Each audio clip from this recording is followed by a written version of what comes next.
So yes po, magandang araw and welcome muli sa ating video today. Dito naman tayo sa Asuncion, Davao del Norte para sa Sinawog Festival nila. So papunta tayo ngayon sa gymnasium, alas 8 ng umaga, September 20, 2023. And nakasakay tayo dito sa kanilang ito yung kanilang parang pedicab dito. Ayan, so una tayo. Ayan tingnan nyo yung kanilang parang pedicab, napaka cute, parang kalesa style. So ito yung sasakyan natin from terminal to gymnasium para dun sa mga events today.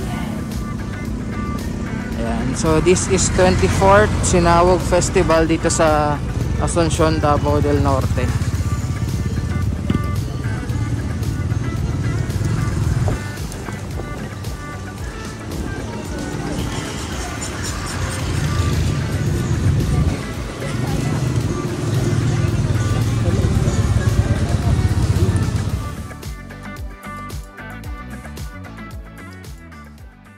Ayan, so dito na tayo sa gymnasium. By the way, ito ay 75th araw ng Asuncion and 24th Sinawog Festival.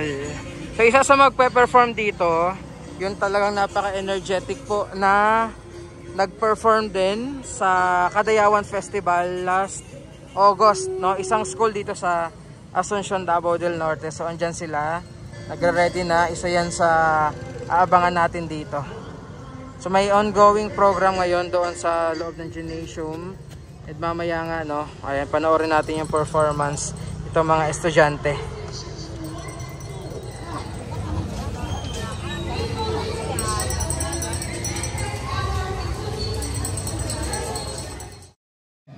Round of applause, sagutan, palakpakan, the Asuncion National High School performing as a group.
there's a morning activity to the Municipal Council with the Municipal Mayor attending the Pasha Tulane Jr.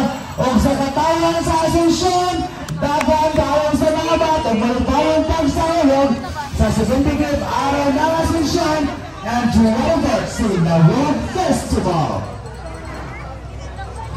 So yan po, at katatapos lang ng performance ng Asuncion National High School Performing Arts Guild dito sa may gymnasium po nila. Ayan, gandang panoorin dahil grabe yung grabe talaga yung energy nila mula nung Kadayawan Festival hanggang dito sa festival nila po dito sa bayan ng Asuncion. Ayan, so hopefully ay nag-enjoy kayo sa kanilang performance na talaga namang napakaganda at sabay-sabay. Diba yung performance nila during Kadayawan Festival, and iba po yung pinerform nila today, na napanood natin. Ayan, napakahusay ng mga estudyante ng Asuncion National High School. Andyan sila. So yan po muna yung ating video today. Maraming salamat po. God bless. And ingat po tayong lahat. So pupunta naman tayo ng Laak dahil ito yun yung kasunod na bayan po dito sa Asuncion, Laak, para sa kanila namang festival din doon. So God bless and ingat po tayong lahat.